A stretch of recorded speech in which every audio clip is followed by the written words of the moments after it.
मैं सादिक खान और आप देख रहे हैं इंडिया खबर टीवी। दोस्तों, सवाल बड़ा है, क्या मोदी सरकार अगले 2 महीने में गिर जाएगी? सुनकर आप भी चौंक गए होंगे, लेकिन सच्चाई जानकर हैरान रह जाओगे। दिल्ली से लेकर पटना तक राजनीति में भूचाल आ चुका है। इंडिया गठबंधन ने मोदी सरकार को घेरने के लिए बड़ा मास्टर प्लान बनाया है। सबसे बड़ा खेल बिहार चुनाव से शुरू होने वाला है। कहा जा रहा है कि अगर बिहार में भाजपा को करारी हार मिलती है तो इसका सीधा असर केंद्र की राजनीति पर पड़ेगा। दोस्तों, अंदर खाने की खबर तो यह है कि कुछ सहयोगी दल पहले से ही नाराज है। विपक्ष इसी मौके का इंतजार कर रहा है। अब सवाल यह है, क्या बिहार चुनाव ही वह चिंगारी साबित होगा जिससे मोदी सरकार की नींव हिल जाएगी? दोस्तों, राजनीति में कुछ भी हो सकता है और कुछ भी मुमकिन नहीं। अगले 2 महीने भारत की राजनीति के लिए एक ऐतिहासिक साबित हो सकता है। तो जुड़े रहिए हमारे साथ, क्योंकि आने वाले वक्त में मोदी सरकार टिकेगी या गिरेगी, इसका सच सबसे पहले यही मिलेगा। देखिए पूरे वीडियो में। एक राजनीतिक भूचाल की आहट है, एक ऐसी भविष्यवाणी जो दिल्ली के तख्त को हिलाने का दम रखती है। सोचिए, नरेंद्र दामोदर दास मोदी, जिन्होंने अभी अभी तीसरी बार प्रधानमंत्री पद की शपथ ली है, उनकी सरकार सिर्फ 2 महीने की मेहमान है। ये कोई मजाक नहीं, बल्कि राजनीतिक शतरंज की बिसात पर बिछाई जा रही एक सोची समझी चाल है, जिसका रिमोट कंट्रोल सिर्फ एक राज्य के चुनाव में छिपा है। आपको लगेगा ये कैसे मुमकिन है? चलिए इस पूरी कहानी के धागे खोलते हैं और देखते हैं कि कैसे ये सब होने वाला है। इस कहानी की पटकथा 19 अप्रैल 2024 को लिखनी शुरू हुई, जब देश में लोकसभा चुनाव का बिगुल बजा। 7 चरणों में वोटिंग हुई और 1 जून को संपन्न हो गई। पिछले 10 साल से चल रही मोदी सरकार ने इस बार अब की बार 400 पार का नारा बुलंद किया था। सरकार का काम ही होता है अपनी जीत का माहौल बनाना, ताकि जनता का भरोसा जीता जा सके। लेकिन हद तो तब हो गई जब बिका हुआ मीडिया भी एग्जिट पोल में 400 से ज्यादा सीटें दिखाने लगा। ऐसा माहौल बना दिया गया मानो बीजेपी की 400 पार की जीत पक्की है। पर 4 जून 2024 को जब नतीजे आए तो सारा खेल पलट गया। बीजेपी को मिली सिर्फ 240 सीटें और कांग्रेस को 99। ये एक ऐसा झटका था जिसने सबको चौंका दिया, क्योंकि किसी को भी पूर्ण बहुमत नहीं मिला था। अब सरकार बनाने का मौका दोनों के पास था, बस जरूरत थी कुछ छोटे दलों के साथ की, जिसके साथ ये छोटे दल जुड़ जाते दिल्ली का ताज उसी के सिर सजता।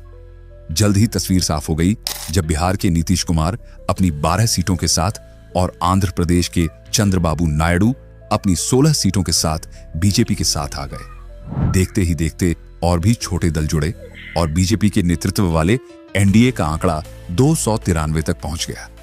नरेंद्र मोदी ने तीसरी बार प्रधानमंत्री पद की शपथ ली। सरकार तो बन गई, लेकिन सबके मन में एक ही सवाल था कि आखिर नीतीश कुमार बीजेपी के साथ क्यों गए? अगर वो राहुल गांधी के साथ जाते तो शायद उन्हें प्रधानमंत्री पद का ऑफर भी मिल जाता। असल में इसका जवाब 2020 के बिहार विधानसभा चुनाव में छिपा है। उस चुनाव में नीतीश कुमार की पार्टी को सिर्फ 43 सीटें मिली थी, जबकि बीजेपी को 74। तब नीतीश कुमार ने बीजेपी के समर्थन से ही बिहार में अपनी सरकार बनाई थी। तो जो इंसान बीजेपी की मेहरबानी से बिहार का मुख्यमंत्री बना बैठा हो, वो भला केंद्र में उन्हें धोखा कैसे दे सकता था? इसी एहसान के चलते उन्होंने केंद्र में बीजेपी का साथ दिया। पर इस बार की सरकार पहले की 2 सरकारों जैसी नहीं थी। ये मोदी के नेतृत्व में पहली बार बनी एक गठबंधन सरकार थी जो बैसाखियों पर टिकी थी। ये एक ऐसा ताश का महल था जो कभी भी ढह सकता था और शायद अगले 2 महीने में ढहने वाला भी है। असल खेल अब शुरू होगा, जब 2025 के नवंबर महीने में बिहार के विधानसभा चुनाव होंगे। ये चुनाव मोदी सरकार के लिए शायद लोकसभा चुनाव से भी ज्यादा अहम है, क्योंकि यहीं से उनकी सरकार की नींव हिलने वाली है। बिहार की विधानसभा में कुल 243 सीटें हैं और सरकार बनाने के लिए जादुई आंकड़ा है 122। फिलहाल वहां एनडीए की सरकार है, जिसमें बीजेपी और नीतीश कुमार की जेडीयू मुख्य पार्टियां हैं और उनके पास कुल 125 विधायक हैं। मतलब बहुमत से सिर्फ 3 ज्यादा।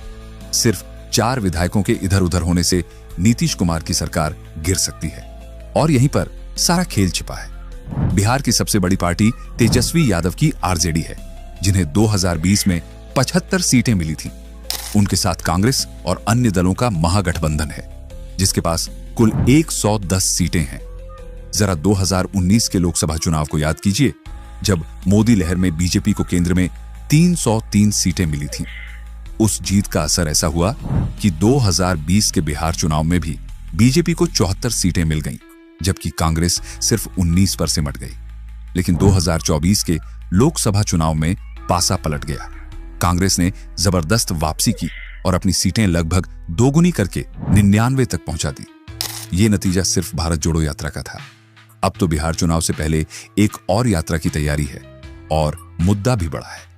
अगर लोकसभा चुनाव की तरह ही बिहार विधानसभा चुनाव में भी कांग्रेस की सीटें बढ़ी और बीजेपी की घटी, तो महागठबंधन की जीत लगभग तय है। नीतीश कुमार को भी इस बात का डर सता रहा है, तभी तो उन्होंने चुनाव से पहले ही महिलाओं के खाते में 10-10 हजार रुपए डालने का ऐलान कर दिया है, भले ही इससे सरकारी खजाना खाली क्यों ना हो जाए। उन्हें पता है कि अगर चुनाव जीतना है तो कुछ भी करना पड़ेगा। अब सवाल यह है कि बिहार में सरकार बदलने से केंद्र में मोदी सरकार कैसे गिरेगी? तो सुनिए, असली कहानी यहीं से शुरू होती है। मान लीजिए बिहार में महागठबंधन चुनाव जीत जाता है, नीतीश कुमार हार जाते हैं। अब नीतीश कुमार क्या करेंगे? अपनी कुर्सी बचाने के लिए, जिसके लिए वो जाने जाते हैं, वो एक बार फिर पलटी मारकर महागठबंधन के साथ चले जाएंगे और राहुल गांधी से कहेंगे, मुझे एक बार फिर बिहार का मुख्यमंत्री बना दो, मैं तुम्हारे साथ हूं। और राहुल गांधी ये मौका नहीं चूकेंगे। वो तेजस्वी यादव को केंद्र में गृह मंत्रालय या बिहार में उप मुख्यमंत्री पद का ऑफर देकर मना लेंगे और नीतीश को सीएम बना देंगे। लेकिन इसकी एक कीमत होगी। राहुल गांधी कहेंगे, नीतीश जी, हमने आपको बिहार दिया, अब आप हमें केंद्र में अपनी 12 सीटें दीजिए। नीतीश कुमार खुशी खुशी अपनी 12 लोकसभा सीटें एनडीए से खींचकर इंडिया गठबंधन को दे देंगे। जैसे ही ऐसा होगा, मोदी सरकार की सीटें 293 से घटकर 281 रह जाएंगी। सरकार अब भी बहुमत में होगी, लेकिन अब वो बहुत कमजोर हो चुकी होगी। और तभी राहुल गांधी अपना ब्रह्मास्त्र चलेंगे। वो फोन मिलाएंगे चंद्रबाबू नायडू को और कहेंगे, नायडू जी, हम आपको भारत का प्रधानमंत्री बनाने के लिए तैयार हैं। ये एक ऐसा ऑफर होगा जिसे चंद्रबाबू नायडू ठुकरा नहीं पाएंगे। वो तुरंत अपनी 16 सीटों के साथ एनडीए छोड़कर इंडिया गठबंधन में शामिल हो जाएंगे और बस खेल खत्म। मोदी सरकार की सीटें 281 से घटकर 265 पर आ जाएंगी, जो बहुमत के आंकड़े 272 से कम है। मोदी सरकार गिर जाएगी। इतना ही नहीं, जैसे ही सरकार गिरेगी, महाराष्ट्र में बैठे एकनाथ शिंदे भी अपनी 7 सीटों के साथ कांग्रेस के पाले में आ सकते हैं, क्योंकि उन्हें भी महाराष्ट्र का मुख्यमंत्री बनना है, जो बीजेपी ने उन्हें नहीं बनाया। अगर ये सब हुआ तो बीजेपी के पास केंद्र में सिर्फ 258 सीटें बचेंगी और इंडिया गठबंधन की सरकार बन जाएगी, जिसका प्रधानमंत्री शायद चंद्रबाबू नायडू को बनाया जाएगा। आपको लग रहा होगा कि यह सब ख्याली पुलाव है, ऐसा भला कैसे हो सकता है? पर भारत के इतिहास में ठीक ऐसा ही हो चुका है। साल था 1977।